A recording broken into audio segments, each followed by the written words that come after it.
Tayo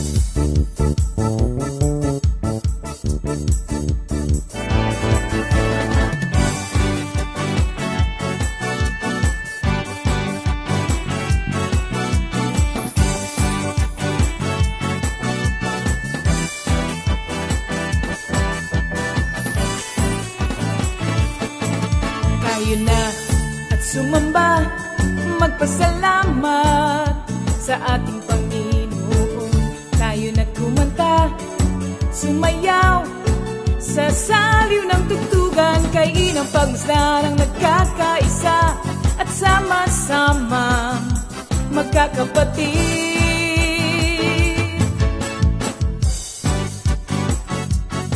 Tayo na sumamba, kumanta. Tayo na sumamba, sumayaw kay Jesus. Tayo na at sumamba, magpasalamat sa ating Panginoon. Tayo na kumanta, sumayaw sa saliw ng tugtugan, kay inang pagmasdan ang nagkakaisa at sama-sama magkakapatid.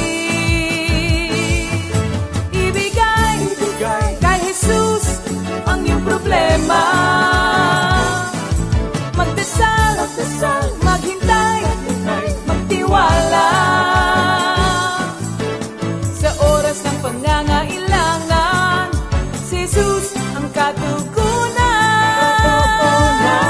Si Jesus ang ating Panginoon, kailanman di kanya iiwan. Si Jesus ang ating Panginoon, kasama sa lahat ng oras.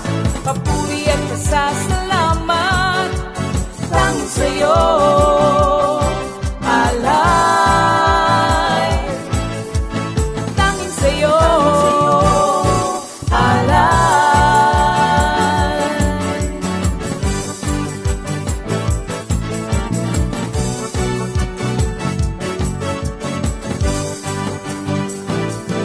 Si Jesus ang ating Panginoon, kailanman di kanya iiwan. Si Jesus ang ating Panginoon, kasama sa lahat ng oras. Si Jesus ang ating Panginoon, kailanman di kanya iiwan. Si Jesus ang ating Panginoon, kasama sa lahat ng oras. Papuri at pasasalamat tanging sa'yo, alay. Tanging sa'yo, alay.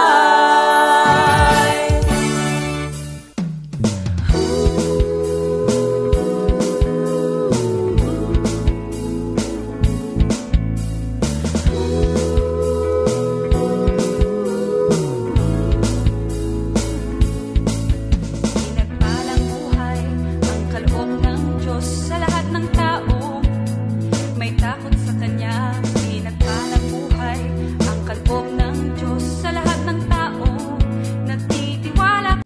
Good evening once again, brothers and sisters. Welcome to our midweek Bible study. Kamusta na po mga kapatid? Tayo patuloy na magpuri at magpasalamat sa ating dakilang Diyos Ama sa langit sa panibago na namang pagkakataon na pinagkaloob sa atin na tayo ay makarinig muli ng kanyang mga pagtuturo. Samantala, tayo muna po ay manalangin mga kapatid. Hallelujah, hallelujah, hallelujah. Purihin ka o kataas-taasang Diyos Ama sa langit. Purihin ka sa gabing ito.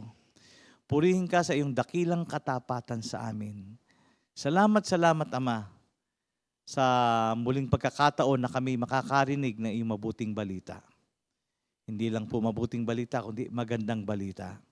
Kaya sa gabing ito, patuloy po namin tinataas ang bawat isa sa iyo Panginoon. Kami po ay humihingi ng kapatawaran sa anumang mga pagkukulang namin.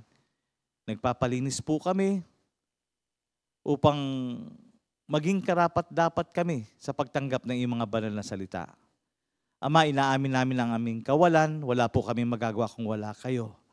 Kaya gabay at patnubay ng iyong banal na Espiritu ang aming dalangin upang mabuksan ang aming pangunawa sa bawat salitang aming maririnig. Ama, pagpalain niyo po ang mga gagamitin niyo sa gabing ito, from the music ministry, Panginoon, na maglilid ng pag-awit at higit sa lahat, sa aming kapatid na gagamitin mo sa pagpapahayag ng iyong mabuting balita. Maluwalhati nawa ang iyong pangalan sa gabing ito. Kung kaya sa iyo ang pinakamataas na kapurihan, kadakilaan, kaluwalhatian.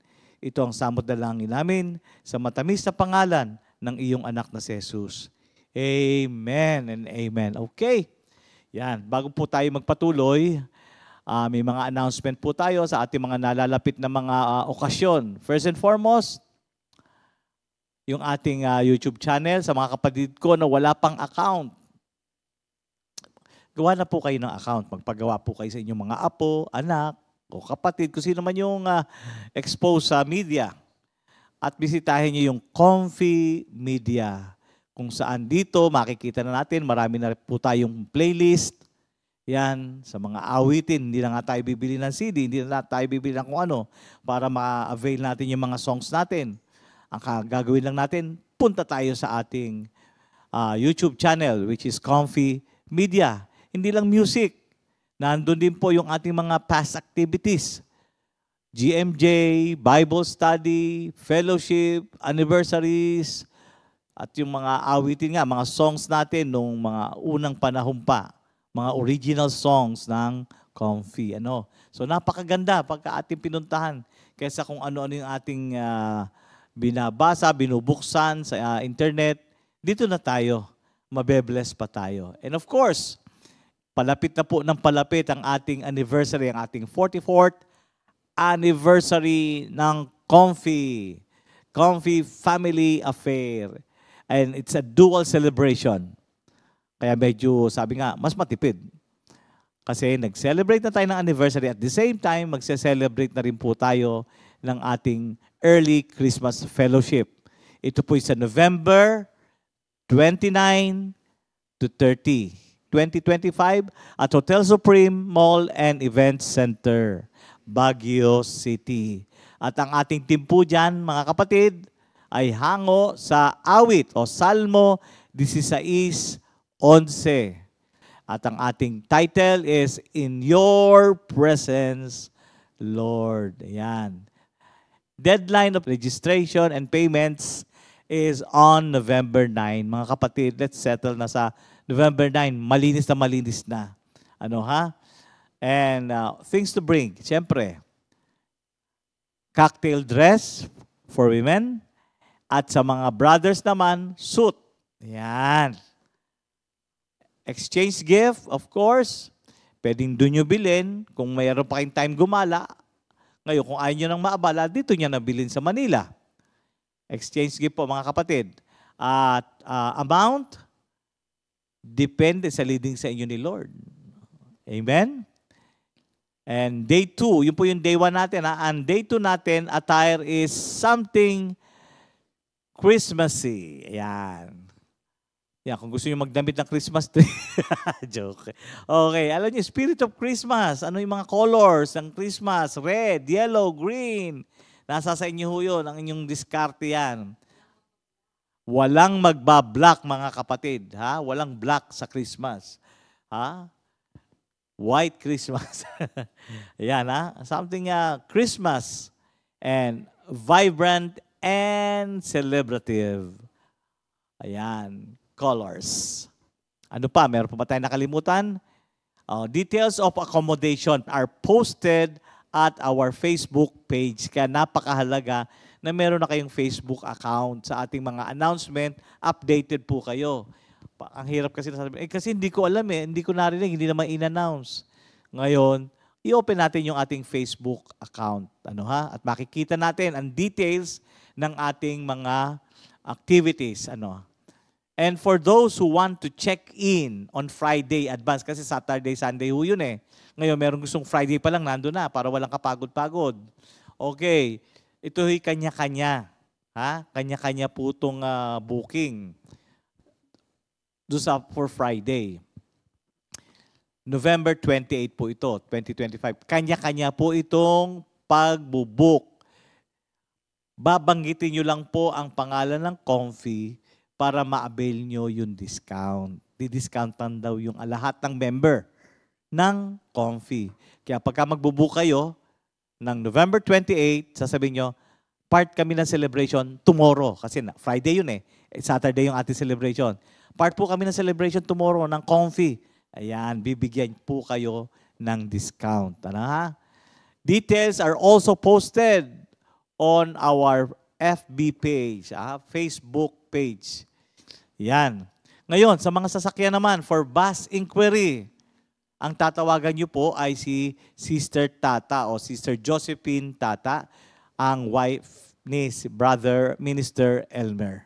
Ayan. Thank you, Lord. Hinga-hinga tayo. Ang dami ng ating announcement, mga kapatid. Yan.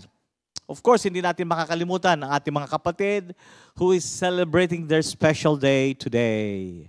September 24, 2025. Happy birthday! Sister Mel Policarpio. Yan, happy birthday, sis. Brother Vince Escondo. Brother Pip De Ocampo. Sister Margaret Cuartero. Sister Jazel Ayap. Sister Luz Liaga. And Brother Malakay Sahol. Happy birthday. Enjoy your day. Pasok, Brother Bong.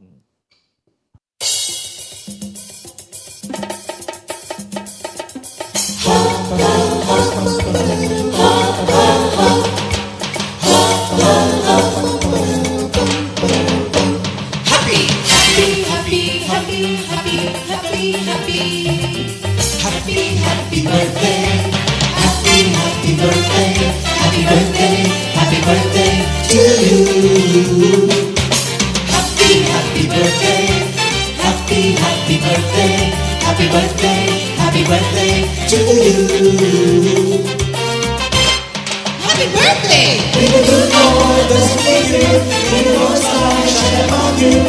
Happy birthday to you. Happy birthday to you.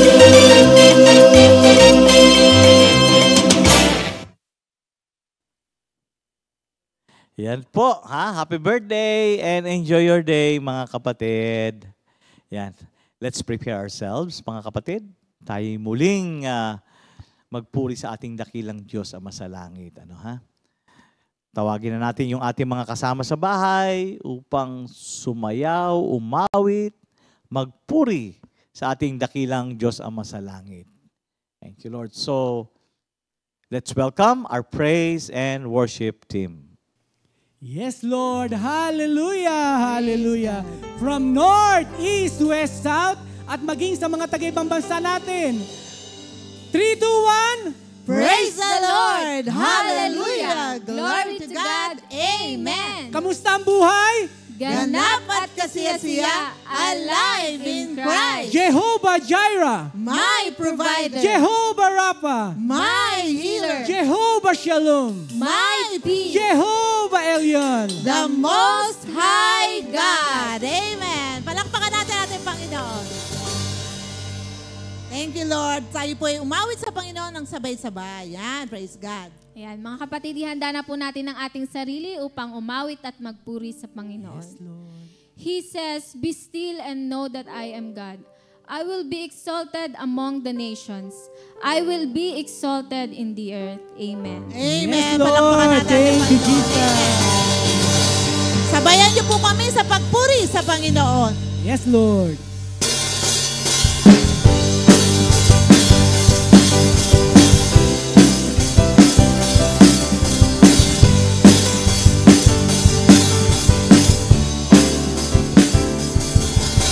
Ako'y galak na galak sa'yo, O Yahweh, dahil ika'y hindi nagpapabaya. Ako'y galak na galak sa'yo, O Yahweh, dahil ika'y hindi nagpapabaya. Sa kabila ng maraming pagsubok dito sa mundo. Ika'y laging nandyan sa tabi ko. Patuloy ang daloy ng pagpapala, di lang isa o dalawa. Napakarami pa mula sa'yo. Mula sa'yo, napakarami pa darating. Amen. Salamat sa'yo. Oh Yahweh, aming Diyos, ika'y hindi nagbabago. One more time. Ako'y galak na galak sa'yo, oh Yahweh, dahil ika'y hindi nagpapabaya. Ako'y galak na galak sa'yo, oh Yahweh, dahil ika'y hindi nagpapabaya. Sa kabila ng maraming pagsubok dito sa mundo, ika'y laging nandyan sa tabi ko. Patuloy ang daloy ng pagpapala, di lang isa o dalawa.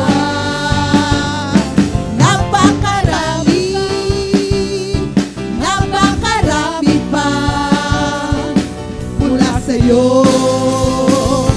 Mula sa'yo, napakarami darating.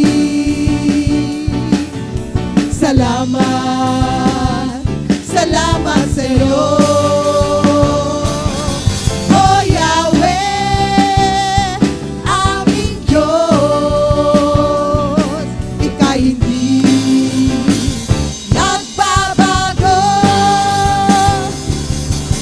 Patuloy pa rin pupurihin, patuloy pa rin sasambahin, patuloy pa rin dadakilain banal ng ngalan mo. Patuloy pa rin pupurihin, patuloy pa rin sasambahin, patuloy pa rin dadakilain Panginoon Jesus Cristo.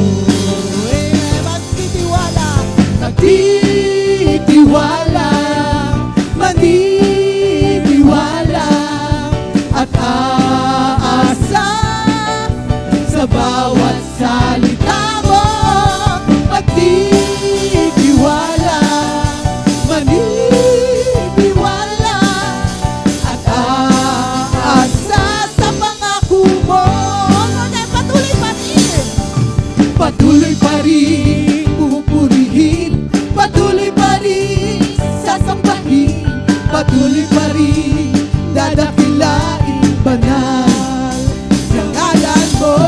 Patuloy pa rin, hallelujah, pupurihin, patuloy pa rin sasambahin, patuloy pa rin dadakilain Panginoon Jesus Cristo. Maniniwala, maniniwala at aasa sa bawat salita mo. Maniniwala, maniniwala at aasa sa pangako mo. Magtitiwala, magpatitiwala, maniniwala at aasa sa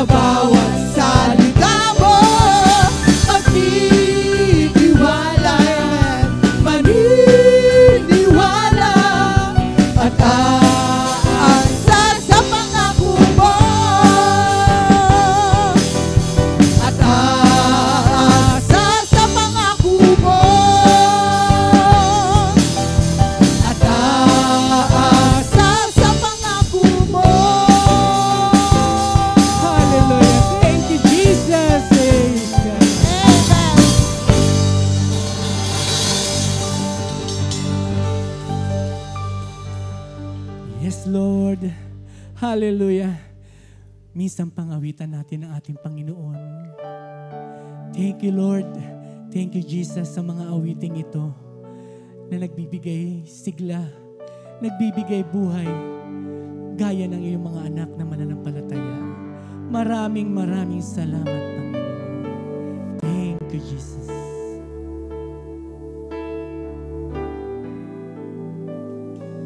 Salamat po, Panginoon, sa bagong buhay ko ngayon. Ako'y inahon mo sa kadiliman, ngayong taglay ang liwanag ng iyong salita na aking gabay sa araw-araw.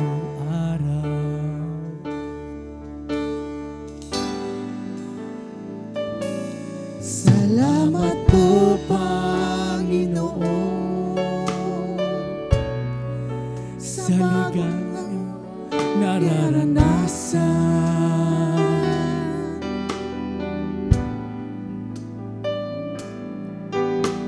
Ikaw ang Diyos, ang kaagapay, dahil sa pag-ibig mo walang hanggan. Salamat, Panginoon. Salamat, Panginoon. salamat, Jesus, sa bagong buhay ko, taglay ngayon.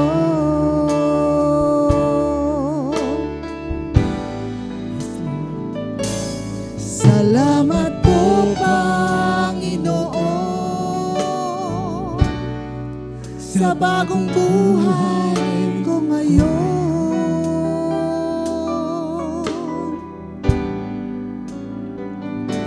Ako'y inahon mo sa kadiliman, ngayon'y taglay ang liwanag ng iyong salita na aking gabay sa araw-araw.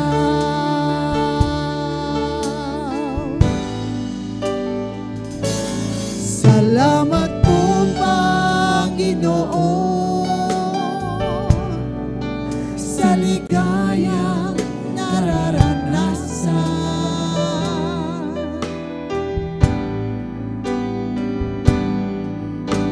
Ikaw ang Diyos, ang kaagapay, dahil sa pag-ibig mo walang hanggan. Salamat, Panginoon. Salamat, Panginoon. Salamat, Jesus, sa bagong buhay ko. Taglay ngayon. Salamat, Panginoon. Salamat, Panginoon. Salamat, Panginoon. Salamat, Jesus, sa bagong buhay ko. Taglay ngayon.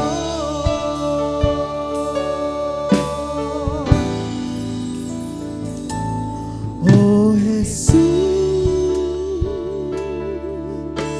salamat sa iyong pagliligtas.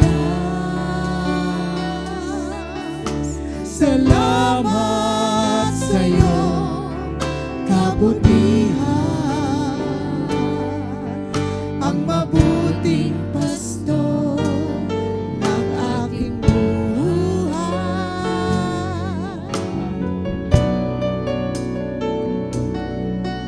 Pinahimlay ako sa mainam na pastulan.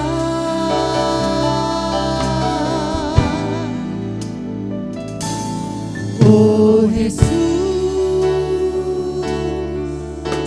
Ikaw ang aking gabay,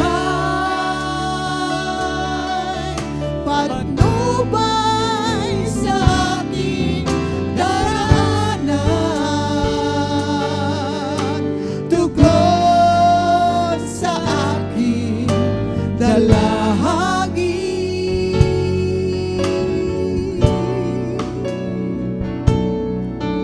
Pinahimlay ako sa tahimik na batisan.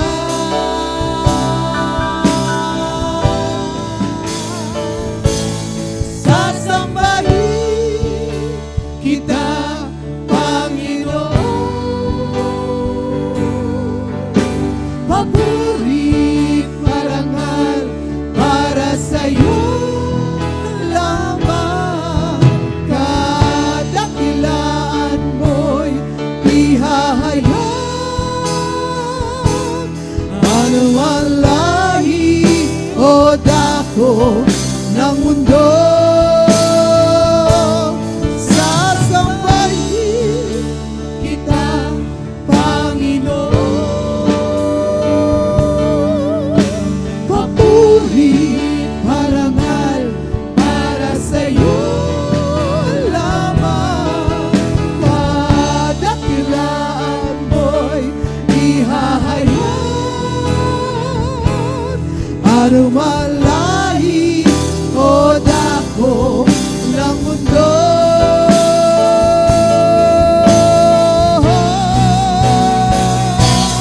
sasambahin kita, Panginoon. Papuri, parangal para sa'yo lamang. Kadakilaan mo'y ihahayag. Ano man lahi o dako ng mundo, sasambahin kita, Panginoon. Amen. Hallelujah. Papuri, parangal para sa'yo lamang. Kadakilaan mo'y ihahayag.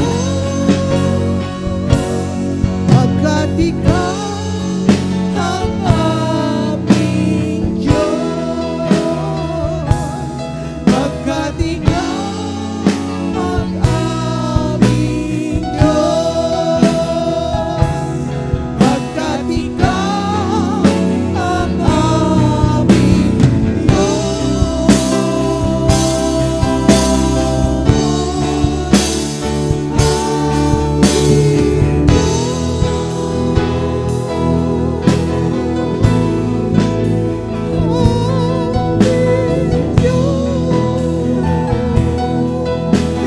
worship you, Lord. We glorify your name. Hallelujah. We thank you, Lord. We thank you, Jesus. Hallelujah.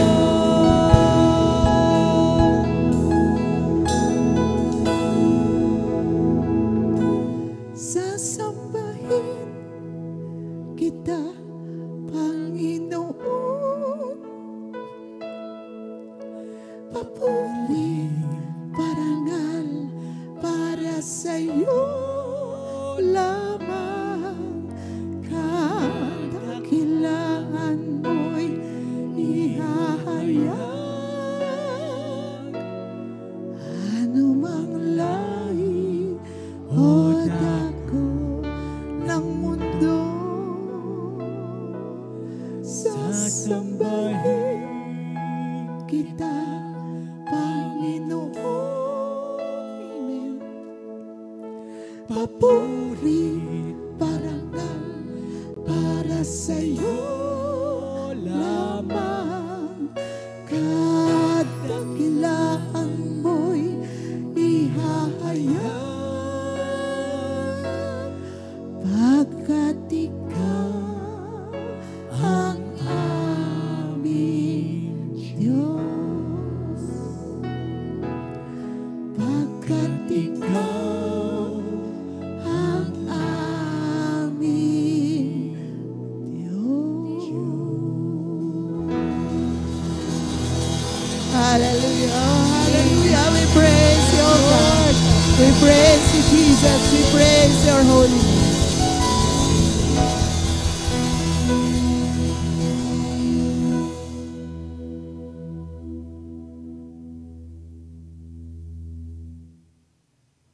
Glory, glory, glory, hallelujah. Purihin ka, O Diyos. Salamat. Glory to God. Thank you, Lord. Music ministry, all praises and honor, glory belongs to the Lord. Yan. Now, to open our series, last week kasi in introduction ni Minister Ernie. Now, yung first part, to open with our series on the book of the Galatians, let us welcome our brother, our pastor, Simple Garcia. Pastor? Yan, magandang hapon po sa ating lahat mga kapatid at muli po sa araw na ito tayo po ay nasa unang pag-aaral tungkol po dito sa Book of Galatians. At bago ho tayo magpatuloy, babasahin muna natin itong ating teksto na matatagpuan po dito sa aklat po ng Galatians 1. Simulan ko po dito sa mga talatang 1 hanggang 10. Yan. Mula kay Pablo na hinirang na apostol, hindi ng tao o sa pamamagitan ng tao, kundi ni Jesucristo at ng Diyos Ama na muling bumuhay kay Jesus. At mula sa lahat ng mga kapatid na kasama ko sa pagbati sa mga iglesia sa Galatia. Sumaiyo nawa ang kagandahang loob at kapayapaang mula sa Diyos Ama at sa ating Panginoong Jesucristo. Inialay ni Jesucristo ang kanyang sarili para sa ating kasalanan ayon sa kalooban ng ating Diyos Ama, upang mahango tayo sa kasamaang naghahari ngayon sa sanlibutang ito. Purihin ang Diyos magpakailanman. Amen.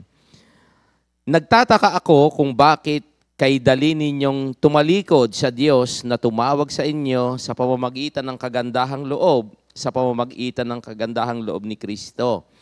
At kayo'y bumaling agad sa ibang magandang balita.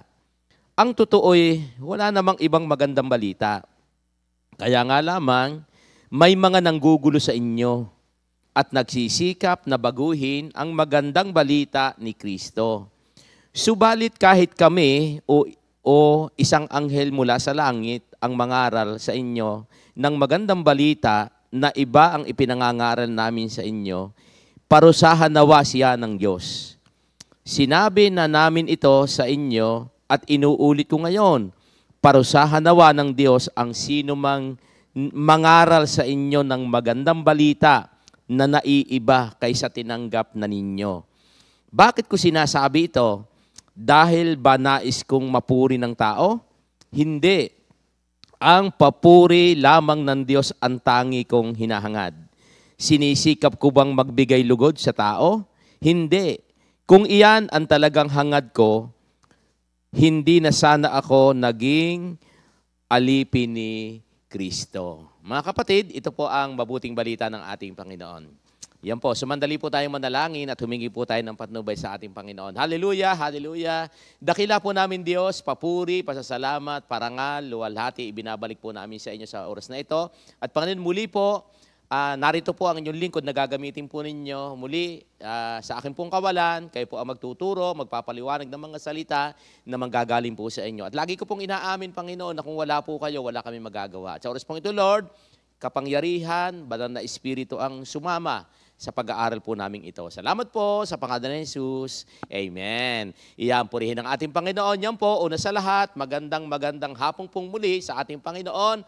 At muli po ay salamat sa ating mga kapatiran na patuloy pong nakikinig nung pong ating Bible study. At sa oras pong ito, Panginoon, ito nga, mga kapatid, ito nga po yung ating pag-aaral tungkol nga po sa Book of Galatians. Ngayon, nais na po natin simulan yung ating pag-aaral. Dahil sa freedom of speech, of kalayaan sa pamamahayag, malaya ang tao na ipahayag ang kanyang saloobin tungkol sa kanyang napakinggan o nabasa. Yan. Ang layunin po ni Pablo sa sulat na ito ay para mapaliwanagan ang mga new converts sa Galatia tulad sa kalayaang tinanggap nila dahil sa Ebanghelyo. At ito po, ang aklat po ng Galatia ay tinawag na Charter of Christian Freedom. Iyan po, ang reference ko po dito ay yung Life Application Study Bible, 3rd edition po. At napapaloob po dito ang tatlong bagay dito po sa aklat po ng Galatia. Una, yung tinatawag po na freedom from law. Ito nga po yung kalayaan sa kautusan na topic sa mga susunod na Wednesday. At yung pong pangalawa, yung tinatawag na freedom from sin. At yung pong pangatlo, yung tinatawag na freedom to serve the Lord, yung kalayaang makapaglingkod sa Diyos. Di po ba? Salamat po sa grasya ng ating Panginoon at naandyan po ay binigyan tayo ni Lord ng, sabi nga, freedom na tayo po ay makapaglingkod sa Panginoon. Bago tayo magpatuloy, meron po ditong question. Gusto ba nating makalaya? Yan po yung unang-unang katanungan natin. Gusto po ba nating makalaya? Pangalawa pong katanungan ay, nais ba nating mabuhay ng may kalayaan? Sa totoo lang ho, mga kapatid, ang binabanggit natin dito ay yung tinatawag na malayang gumawa ng kalooban ng Diyos.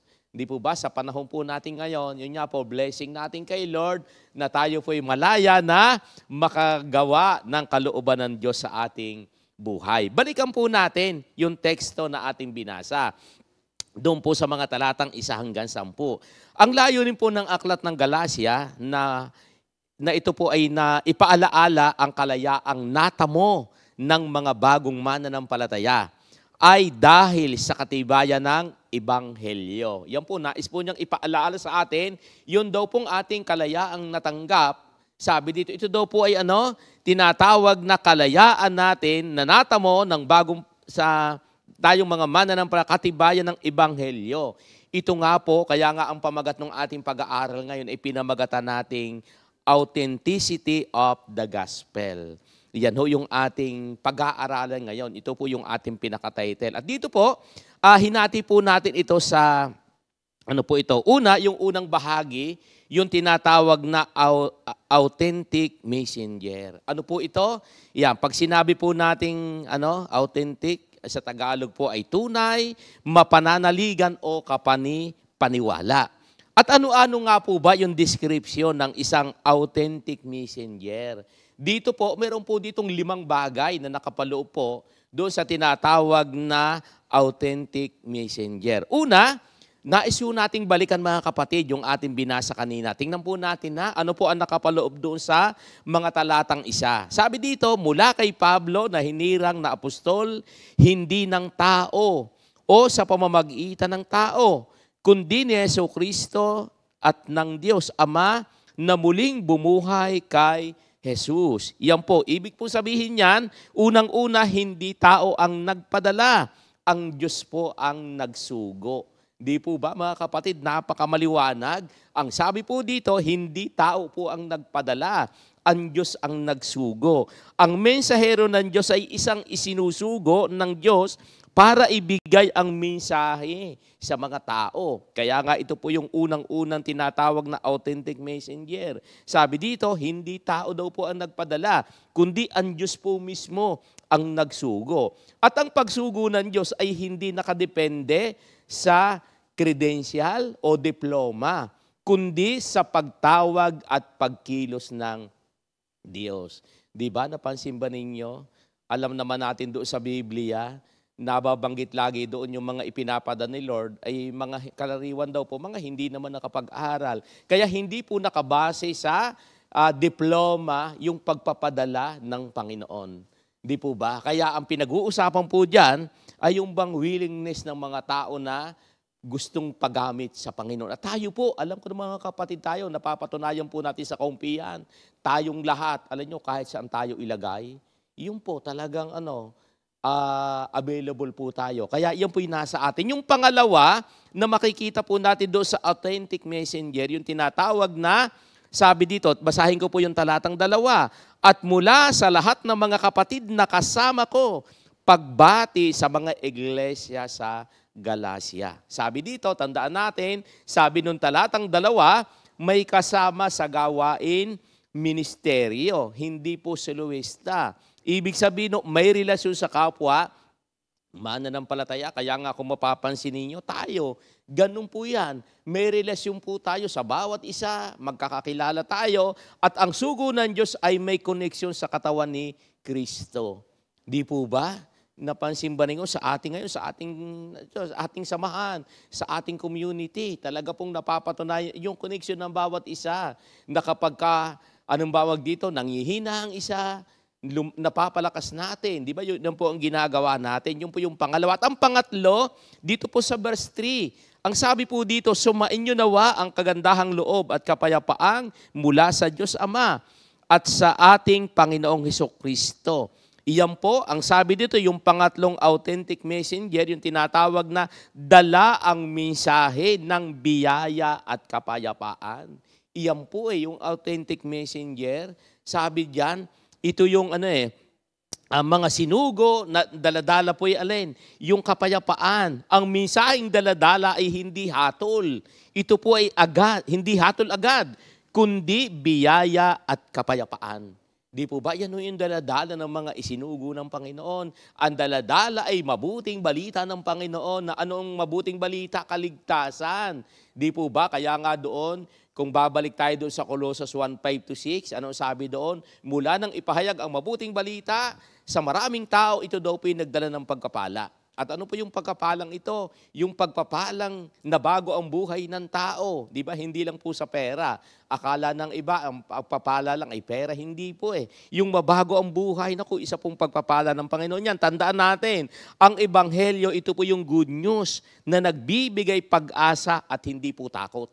Di po ba? Yun sa panahon natin ngayon, di ba? Lagi po natin sinasabi na ano ba yung good news? Magandang balita. Kaya pag ang tao'y napakinggan niya takot, yung mga napapakinggan mo ngayon, nagdala sa inang tao. Hindi po good news yon.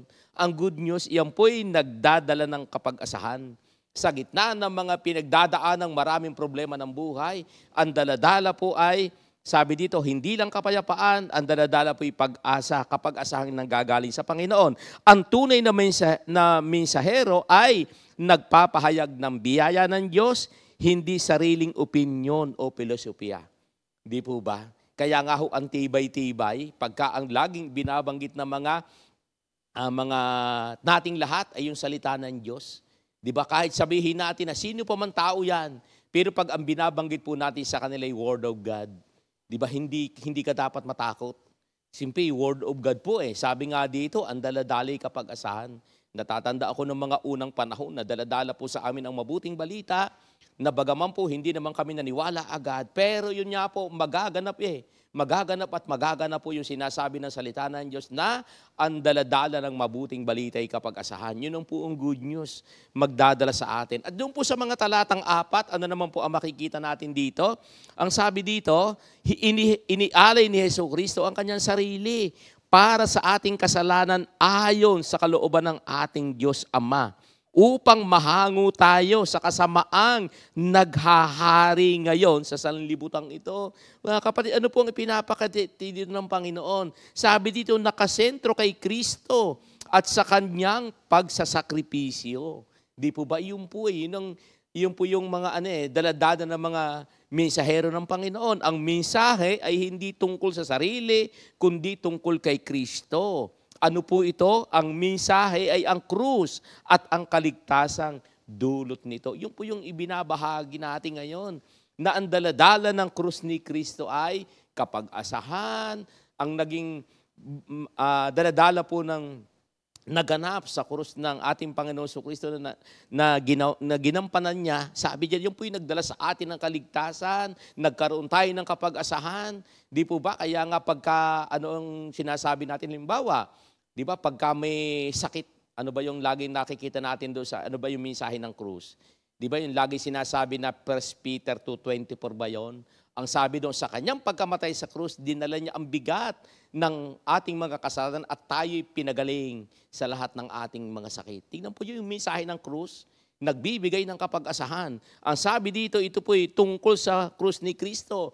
Ang mensahe ay hindi po para sa sarili, kundi ito ipinapahayag para ang tao'y magkaroon ng kapag-asahan. At ano po ang sabi ng mga talatang 5? Ito naman po, purihin ang Diyos magpakailanman. Amen. Yun pong panglima na tinatawag na authentic messenger, yung ang luwalhati ay sa Diyos lamang. Ang tunay na mensahero ay itinuturo ang kaluwalhatian pabalik sa Diyos at hindi sa sarili. Di po ba? Kaya nga binanggit dito eh. Di ba? Sabi dito, doon sa mga talatang 5, purihin ang Diyos magpakailanman. Amen. Di ba? Laging itong itinuturo ng mensahe. Simple sa panahon natin, yun nga, sa pagkapatuloy nga ng pag-aaral natin dito sa Galacia, Galacia, talaga pong yung mga tao dyan, marami dyan, kaya nga sabi doon, bakit sila'y bumaling doon sa mga hindi magandang balita. At salamat sa Diyos at naandyan po yung kanyang pagpapala para sa atin. Yun po yung tinatawag na 5 bagay tungkol sa authentic messenger. At dumako naman po tayo doon sa pangalawang bahagi. Ano naman po ito? Yung tinatawag na authenticity of the gospel. At tingnan natin po ito ha. Bibigyan naman po natin bigyan ng pansin po natin yung bawat talata. Tingnan po natin. Ano po pag sinabi nating authenticity, katotohanan, katunayan, o pagtitibay ng salita ng gospel. Tingnan po natin ha. Basahin ko rin po sa inyo yung talatang 6 hanggang 7. Ganito po ang nasasaad. Nagtataka ako kung bakit kay dali ninyong tumalikod sa Diyos na tumawag sa inyo sa pamamagitan ng kagandahang loob ni Kristo. At kayo'y bumaling agad sa ibang magandang balita. Ang totoo'y wala namang ibang magandang balita. Kaya nga lamang may mga nanggugulo sa inyo at nagsisikap na baguhin ang magandang balita ni Kristo. Ano po ang ipinapakita ito? Yung sa talatang 6 hanggang 7, yung tinatawag na authenticity of the gospel. Ang tunay na ebanghelyo ay natatangi po ito. Sabi nga po ito, hindi maaraming bersyon ang binanggit dyan ha. Bagaman sa panahon natin ngayon, yung mga bersyon na iba-iba. Pero sabi ito, iisa lang ang ebanghelyo. Tandaan po natin ha, ang ebanghelyo po, isa lang po yan. Anumang dagdag, sabi ng Word of God, anumang dagdag o bawas ay hindi na ebanghelyo, kundi baluktot na sa aral. Di ba? Kaya nga sabi doon sa salita ng Diyos, sabi doon ng Panginoon ay mananagot yung magdagdag at magbawas ng kanyang mga salita. Ibig sabihin, ang tunay na ebanghelyo, ito po'y natatangi. Sabi nga po, ang authentic gospel ay hindi magkahalong gawa ng tao o biyaya ng Diyos. Ang authentic gospel ay ang biyaya kay Kristo. Ito po yung andaan ng kaligtasan. Di po ba? Ito kaya nga sa panahon natin yung gospel, authentic gospel, ito po yung paano po natin masasabing ito'y totoo. Sipin, nabuhay po sa atin yan. Nung ipahayag sa atin yung ebanghelyo, yung salita ng Diyos, nabago po yung buhay natin. Note, hindi po masama ang kautusan mga kapatid at ang pagsunod dito, hindi po ito masama.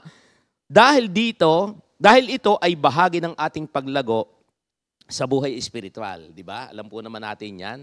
Yung kautusan, iyan po ay bahagi sa pagsunod natin sa kautusan. At dyan din po nakasalalay yung ating blessing. At sabi sa pagsunod natin, nararapat lamang na unawain natin ang katibayan ng ebanghelyo para malaya tayong makasunod sa ipinag-uutos ng Diyos.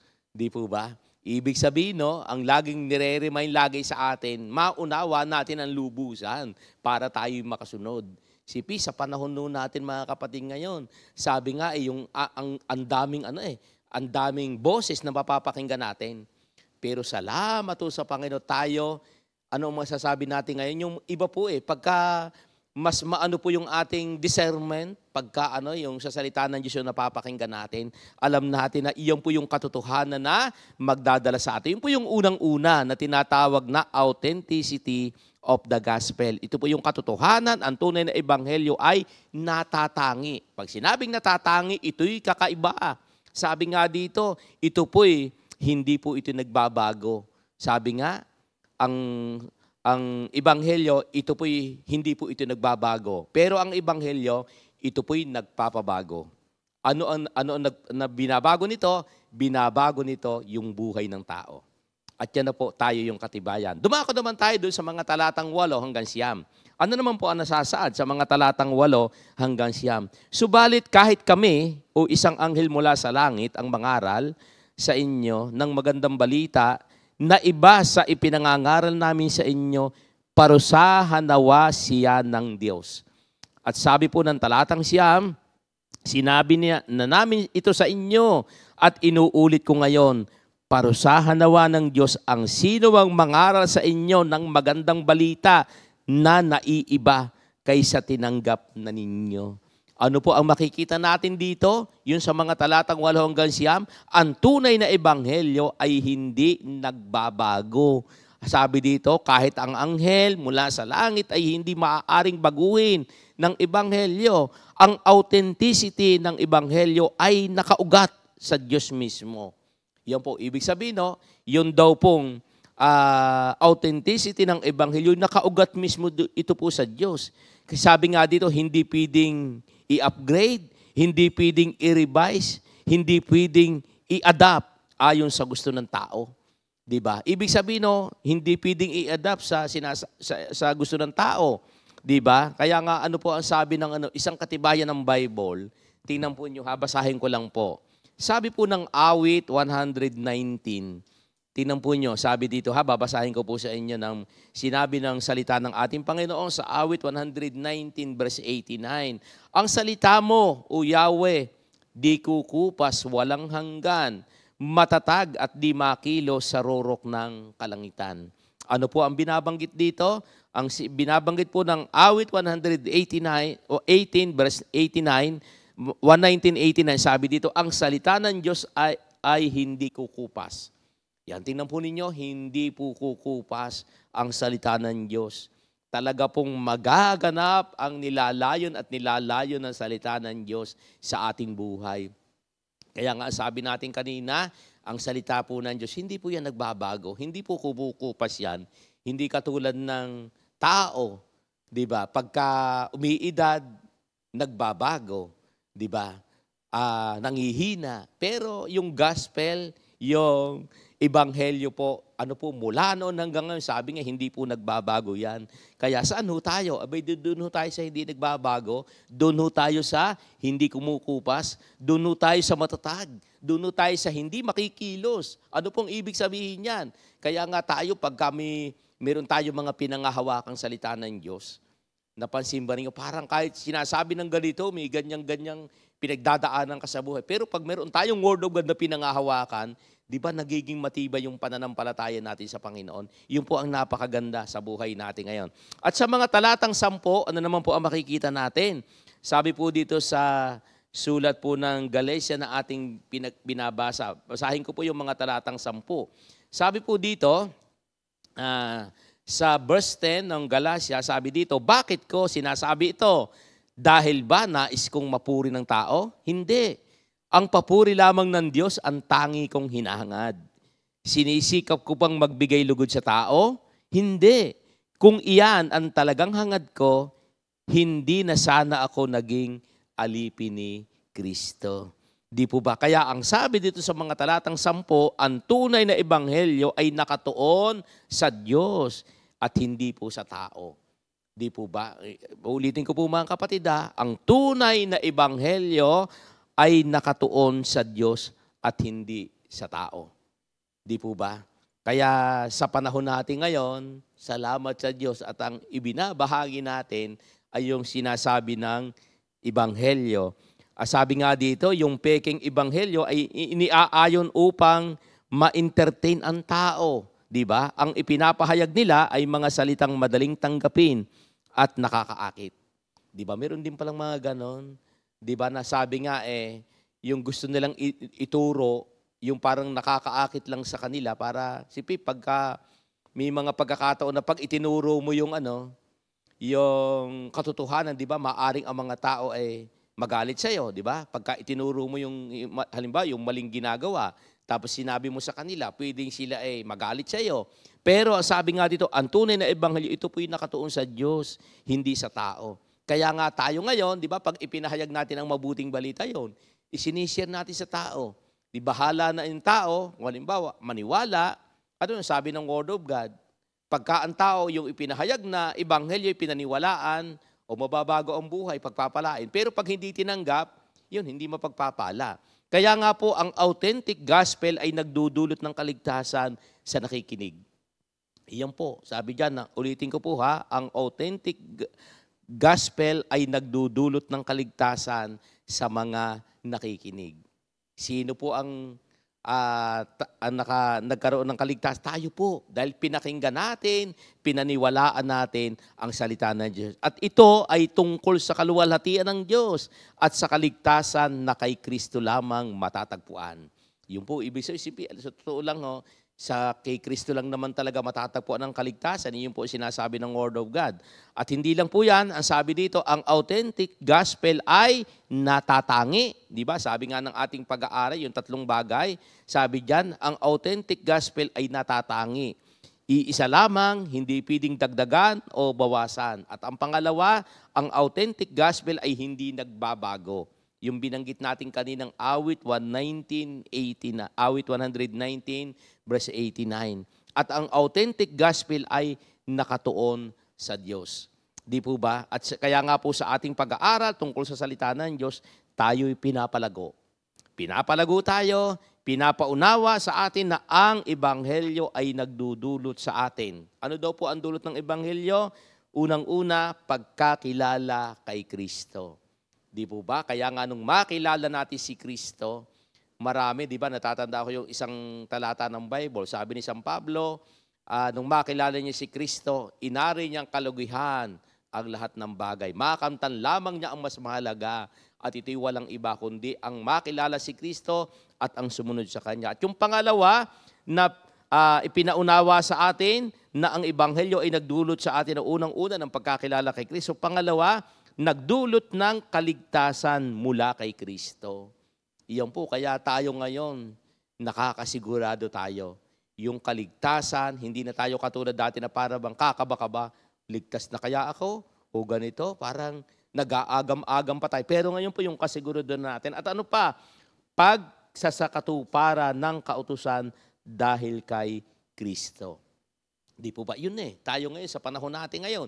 Yung pagsasakatuparan ng kautusan dahil kay Kristo. Di po ba? Kaya nga ano ang sinasabi rin ng salita ng ating Panginoon. Dito, sabi po ng John 8:31, tinan po nyo napakaganda rin po ng binanggit dito. Ano po ang sinasabi dito ng sulat ni San Juan, Kabanatang 8, talata po 31. Ganito po ang nabanggit dito. Sinabi ni Jesus sa mga Hudyo na naniniwala sa Kanya, kung patuloy kayong susunod sa aking turo, kayo nga'y tunay na mga alagad ko. Tingnan po ninyo, ang sabi ng ating Panginoong Hesus, kung patuloy kayong susunod sa aking turo, kayo nga'y tunay na mga alagad ko. Di po ba? Sino po ba yung mga alagad na tayo po yun. Sa panahon natin ngayon, napatunayan natin, na, di ba, lagi po natin sinasabi na hindi nagkamali ang Diyos na piliin tayo. Hindi kung pwedeng sabihin natin, hindi tayo nagkamali na piliin natin ang Diyos. Sa totoo lang, ang sabi ng Word of God, siya naman ang pumili sa atin. Di po ba? Siya rin ang tumawag sa atin. Di po ba? Kaya tayo ngayon, na pinili ng Panginoon, hindi po tayo, anong lagi natin sinasabi, salamat sa Diyos. At lagi po natin nasasabi na, kung hindi kaya ako na tinawag ng Diyos, nasaan na kaya ako ngayon? Di ba nababanggit po natin lagi yon? Kung siguro, kung hindi ko nakilala si Lord at hindi ko na pinaniwalaan yung gospel, hindi ko tinanggap yung ebanghelyo, hindi ko pinaniwalaan, hindi ko sununod, siguro, ano kayang klaseng buhay ko na ngayon? Iyon po, di ba nasasabi po natin yan? Kaya nga sabi ng pag-aaral natin ngayon, iyon po yung naging buhay natin ngayon. Kaya mga kapatid, ano pong pinapaabot sa atin? Lais ko nga po ulitin mga kapatid, bago po tayo magtapos, ano po ang pinapakita sa atin ng ating pag-aaral ngayon? Sabi po dito, kaya nga po yung naging title natin na yung tinatawag na Authenticity of the Gospel. Ano po ang nakapaloob dyan? Una, yung authentic messenger, yan po'y nakapaloob yung 5 bagay. Sa verse 1, ano po yan? Hindi tao ang nagpadala, kundi ang Diyos po ang nagsugo. Ang pangalawa, sa verse 2, may kasama sa gawain sa ministeryo, hindi suluhista. Maging sa Bible man, di ba? Pag ipinapadala ang mga manggagawa, dala-dalawa.